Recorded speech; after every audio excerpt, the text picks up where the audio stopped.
नमस्कार दोस्तों, मैं रविंद्र कुमार फिर से आप लोगों के सामने क्वाड्रेटिक इक्वेशन के चौथे पार्ट के साथ आ चुका हूँ। और यहाँ पे हम क्या करेंगे, कुछ बेसिक के जो हमने दिया ही है, अब हम क्वेश्चन पे सॉल्व आते हैं, क्योंकि मेन जो प्रॉब्लम है क्वेश्चन का है ना। एग्जाम में हमें जो कुछ भी आता है तो वो क्या आता है, क्वेश्चन आता है।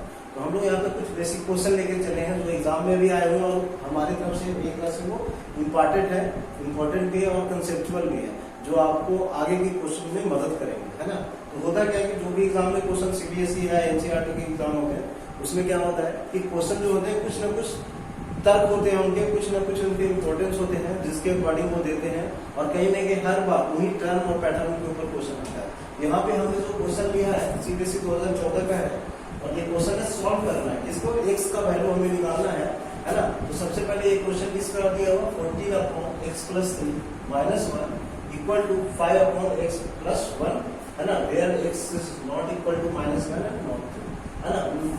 -1 मतलब अगर यहाँ पे 1 हो जाएगा तो क्या हो जाएगा, ये 1 हो जाएगा तो कितना आ जाएगा, -1 और 1 0, तो 5/0 नॉट डिफाइंड। जब किसी के डिनोमिनेटर में क्या आ जाए, 0 आ जाए तो क्या होगा, डिफाइन नहीं होगा। इस तरह से -3 हो जाएगा तो क्या 14/0। ये क्वेश्चन है, इसमें x का वैल्यू निकालना है। हम यहाँ पे बेसिक देख रहे हैं तो क्वाड्रेटिक इक्वेशन का क्वेश्चन और ये स्क्वायर में नहीं है, तो मतलब हम फर्स्ट ऑफ ऑल इसको क्या कर लेगा, स्टैंडर्ड फॉर्म में इसको लिखने की कोशिश करेंगे ना। पहले हम इसको सॉल्व करेंगे, क्या हो जाएगा हमारा 14, है ना। यहाँ पे हमारा एलसीएम पहले आएगा x+3, है ना। यहाँ क्या हो गया 14 माइनस 1 है, कितना हो गया x+, क्लियर। अब इस यहाँ पे क्या है 5/x+, ठीक है। अब हम इसको क्या करेंगे, सिंप्लीफाई कर लें, 14 ऊपर कितना हो जाएगा x प्लस, यहाँ पे क्या हो जाएगा प्लस -3, ठीक है। ध्यान रखिए यहाँ पे माइनस का, -1 into x -x -1 into 3 -3 upon 14x plus upon 5x+। Simplify करते हैं, 14 में से 3 गया 11, -x upon x+3 equal to 5/x+। अब हम लोग सिंपली देख रहे हैं कि अब क्या करेंगे, यहाँ पे क्रॉस मल्टीप्लीकेशन, है ना। यहाँ पे क्रॉस मल्टीप्लीकेशन में क्या हो जाएगा, 11 - x+1 और 5 into x+, है ना। कई बच्चे इसको मल्टीप्लाई करने में भी गलती कर जाते हैं, तो सिंपली अगर नहीं समझ में आता है इसको 1 टर्म के रूप में करेंगे, 11 इसको लेंगे और ये पूरे को मल्टीप्लाई करेंगे। अब यहाँ क्या हो गया -x, अभी पूरे को मल्टीप्लाई करेंगे x+, इसको क्या, इसको उठाया पूरे में, इसको उठाया पूरे में, है ना। अब यहाँ पे सिंपल है, इसको मल्टीप्लाई कर लीजिए 5x, है ना, और इसको भी कर लेंगे तो क्या होगा 11x + 11 माइनस x² और माइनस x बराबर कितना हो गया 5x+, क्लियर। अब हम यहाँ पे क्या करेंगे, x वाले को x, तो 11x माइनस x कितना हो गया 10x, 11, है ना। अब ये बच गया तो +11 और माइनस बराबर कितना हो गया 5x+, क्लियर है। अब हम लोग क्या करेंगे, इसको अरेंज कर लेंगे अकॉर्डिंग टू पावर। क्या हो गया, सबसे पहले क्या लेंगे -x², अब क्या हो जाएगा +10x +11, और इधर हमारा क्या है 5x+। अब हम देख रहे हैं कि क्या है, ये दोनों तरफ है, कौन सा 10x और 5x, तो इसको एक साथ रखेंगे तो -x², और उधर से 5x आएगा तो क्या हो जाएगा माइनस, तो क्या हो जाएगा ये 5x, है ना, प्लस। अब 11 उधर से क्या आएगा, नहीं तो इसको हम चाहे तो एक बार लिख देते हैं, ज्यादा बच्चों को दिक्कत हो सकती है, हम इसको क्या करते हैं लिख देते हैं, क्लियर। अब क्या हो जाएगा हमारा -x², 10, तो क्या हो जाएगा 10x में से 5x गया तो 5x, और 11 से गया तो कितना आ गया 4। अब हम देख रहे हैं क्या क्वाड्रेटिक इक्वेशन के स्टैंडर्ड फॉर्म में, या तो हम चाहें किसको क्या a के फॉर्म पॉजिटिव करना चाहें तो -1 क्या करेंगे, कॉमन कर देंगे, मतलब सबका साइन क्या कर देंगे चेंज, x² - 5x + 4 अब हमारा ये क्या हो गया, स्टैंडर्ड फॉर्म के रूप में ये इक्वेशन लिखा गया। अब हम इसको सॉल्व करते हैं। तो सॉल्व करने के लिए क्या देखते हैं, ax² प्लस bx plus c equal to 0। अब हमको इसको सॉल्व करना है, तो यहाँ पे क्या करते हैं, b को ब्रेक करते हैं a और c के मल्टीप्लायर में, है ना।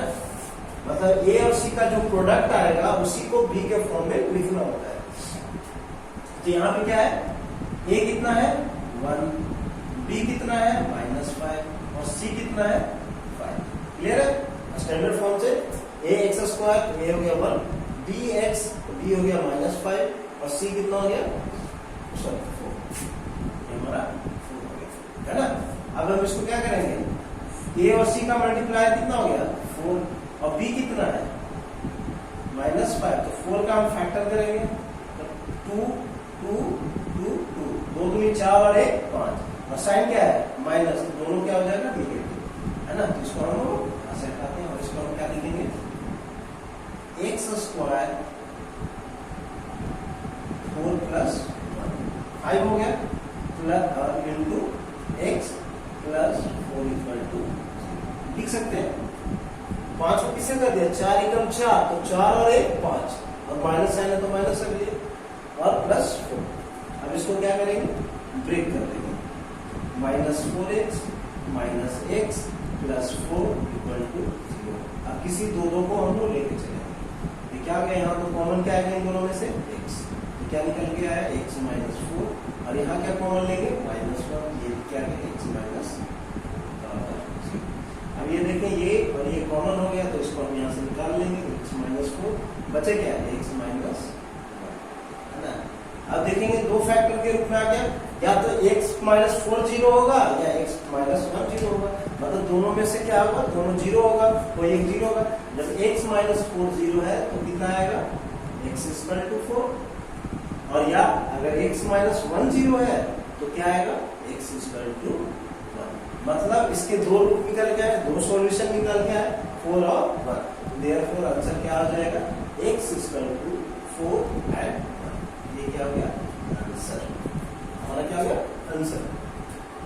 x = -1, यहाँ क्या है, अगर -1 आता तो मतलब ये सेटिस्फाई नहीं करता, मतलब इसलिए दिया होता है। हमारा रूट क्या आ गया 4 और 1, है ना। इस क्वेश्चन को प्रॉपर देख ले, उतार ले, है ना। अब हम करते हैं इसके बाद का दूसरा question.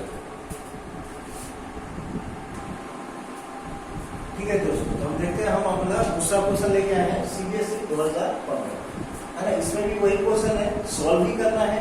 2/x + 1 plus 3/2 into x - 2 equal to 23/5x where x not equal to 0, -1 and 2। अब देखिए x not equal to 0 का करने का मतलब है, अगर यहाँ पे x 0 होता है तो क्या हो जाएगा 23/0 not defined, -1 और +1 0, 2/0 not defined और 2 2 - 2 0, तो दिस इज नॉट डिफाइंड। इसलिए हम एक मेंशन करता है क्वेश्चन में, हम इसको सॉल्व करने की कोशिश करेंगे। फिर से क्या है, इन द रेशियो फॉर्म में हमें नहीं पता है क्वाड्रेटिक है कि नहीं है, तो फर्स्ट ऑफ ऑल हमें क्या करना है, सिंप्लीफाई करेंगे, क्वाड्रेटिक के फॉर्म में लाएंगे। अगर आता है तो सॉल्व करेंगे, अगर नहीं आता है तो हम कर देंगे question not in the form of quadratic equation. तो लेट सॉल्व इट। तो एलसीएम हम सबसे पहले क्या करेंगे, टेक एलसीएम, तो क्या जाएगा हमारे से 2 into x + 1 और x माइनस, ओके दोनों। अब क्या होगा, x + 1 से x + 1 कट गया तो क्या है हमारा 2 into 2 x माइनस 1। अब क्या आ जाएगा, प्लस है तो प्लस, प्लस से आ गया 3। अब यहां से देखें तो ये कट गया तो क्या बचेगा x + 1, ठीक है। आगे 23/5x। अब इसको हम सिंप्लीफाई करेंगे तो करगा 2 4, है ना, कितना हो जाएगा 4x - 2 और ये क्या है 3 into x + 1 अपॉन 2 into, इसको मल्टीप्लाई कर ले, ओके, तो क्या हो जाएगा, इसको एक सेमी कॉलम ले लेते हैं, है ना, सेमी ब्रैकेट x और फिर x - 2 + 1 x minus equal to 23/5। Okay, आगे चलते हैं। अब इसको मल्टीप्लाई करेंगे ऊपर में 4x, 4 टू जा 8 प्लस 3x प्लस, अब इसको क्या करेंगे, अंदर भी सिंप्लीफाई कर लेंगे, है ना, x square minus 2x plus x minus 2 equal to 23/5x। Next हमारा क्या होगा, 4x 3x, क्या हो गया हमारा 7x, 8 माइनस 3 माइनस 8 प्लस 3 तो कितना हो गया माइनस 5/2 x स्क्वायर, चलो सेमीकोलन को स्मॉल ब्रैकेट में कर दो, x square 2x plus x minus x minus बराबर क्या आ गया 23/5x। अब ये क्या सिंपली है, तो हम क्या चलेंगे क्रॉस चलेंगे, क्या चलेंगे क्रॉस, है ना, इसको हम लोग यहाँ पे ले लेते हैं, है ना, तो क्या हो जाएगा हमारा क्रॉस में 5x 7x minus 5 equal to 23 और इंटू 2 तो कितना हो जाएगा 46 bracket x square minus x minus 2 okay, clear है। अब हम इसको सिंपली जैसे सॉल्व होता है सॉल्व करेंगे, 5x से कितना होगा 35 x स्क्वायर 5 5 का 25x equal to 46x square minus 46x minus 46 two कितना हो जाएगा 92, 40 बनी 6 12 अब इसको कर लेते हैं, x स्क्वायर को एक साथ रखेंगे 35x square minus 46x square minus 25x, उधर से आएगा तो कितना आएगा 46x और प्लस 90 इक्वल टू 0।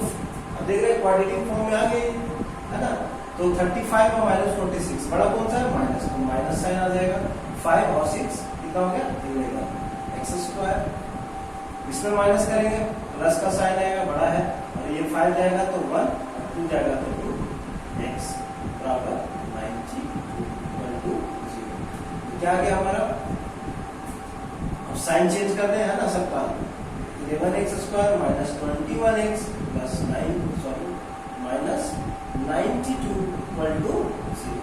अब हमारा क्वाड्रेटिक इक्वेशन है ax square plus bx minus c equal to 0, है ना, स्टैंडर्ड फॉर्म क्या होता है x square plus bx plus c equal to 0।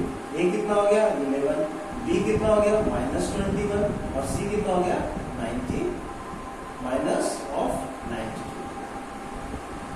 Okay, अब हम इसको क्या करेंगे फैक्टराइज करेंगे, हमने बताया था b को किसके फॉर्म में लिखेंगे 11 और 92 के मल्टीप्लाई के फॉर्म में, तो 11 इंटू कितना हो गया 92 को इसको ब्रेक करना है 21 में, तो हम यहाँ पे क्या करेंगे 11 तो 11 है, इसका फैक्टर कितना निकलेगा 2 से करेंगे तो कितना हो जाएगा दोस्त 2 से करेंगे 2 इंटू 2 से भाग दो इसमें 4 और 6, है ना।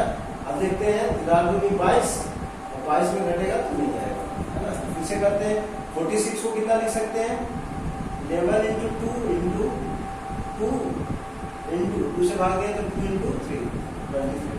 अब क्या हो जाएगा देखते हैं 11 में से 23 जाएगा, देखते हैं 1144 माइनस 23 तो कितना आ जाएगा 21 आ गया ना। अब देखना है हमें माइनस का साइन, तो हमको किसको बड़ा रखना होगा माइनस चाहिए, तो प्लस वाले को क्या रखना पड़ेगा माइनस, है ना, तो 44 और 23 में हम इसको ब्रेक कर सकते हैं। चलिए तो क्या लिखेंगे इसको 11x स्क्वायर और चलिए यहाँ तो लिख देते हैं 21 को कितना लिखना है 43 इंटू 22, ये था ना, x 90 बराबर है ना। अब इसको हम ब्रेक कर देते हैं 11x square minus 43x plus 22x minus 92 बराबर 0।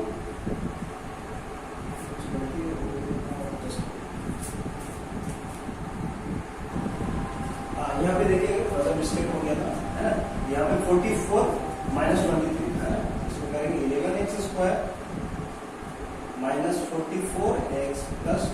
3x minus 9 equal to 0। यहाँ से कॉमन हमारा क्या आएगा दोस्तों 11x, यहाँ क्या बच गया x माइनस 4। और यहाँ से हम क्या कॉमन लेंगे, जब यहाँ 4 आया तो ऑटोमेटिक यहाँ भी आप ले सकते हैं तो 3 है ना, तो यहाँ 4 अगर हम कॉमन क्या ले रहे 23 कॉमन, क्या आ जाएगा x और यहाँ से क्या आएगा 23 4 जा 9।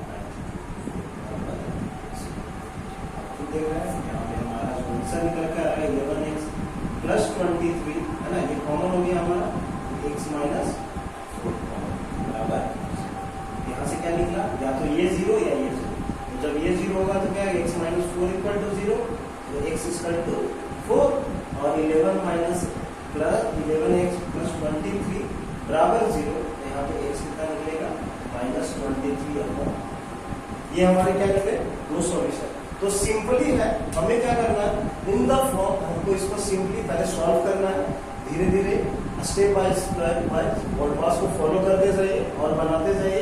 हमारा कहाँ आ गया, जब हमारा स्टैंडर्ड फॉर्म आ गया, ये हमारा क्या आ गया स्टैंडर्ड फॉर्म के रूप में जब आ गया, तो हमें क्या करना होता है a और c के मल्टीप्लायर में b को तोड़ना होता है। उसके हम फैक्टर करते हैं और जहां पे देखते हैं इसका फैक्टर आ रहा है उसको हम लोग मिला लेते हैं, उस तरह से ब्रेक करते हैं, उस तरह से हमारा आंसर यहाँ पे सॉल्व हो जाता है। तो दोस्तों बिल्कुल फुल माइंड से इसको देख के समझे, नहीं हो तो नीचे कमेंट सेक्शन में आप कमेंट करें, हम उसका रिप्लाई देंगे है ना, कि कैसे होता है, उसको हम ज्यादा से ज्यादा करेंगे कि वो क्वेश्चन सिंप्लीफाई में आपको समझ में आ जाए और कोई भी ऐसा स्टेप ना हो जहाँ पे आपको दिक्कत आए। Thank you. इस वीडियो को लाइक करें, शेयर करें अपने दोस्तों के साथ में, ताकि कुछ स्टूडेंट्स हैं जिन्हें ये समझ में नहीं आ पाता, क्वाड्रेटिक को हार्ड मानते हैं, क्योंकि बहुत ही बेसिक है और हम अगले पार्ट में कोशिश करेंगे अच्छे से अच्छे और भी क्वेश्चन जिसमें ट्रिक्स हो समझ में आया वो हम करते रहेंगे। Thank you, all the best.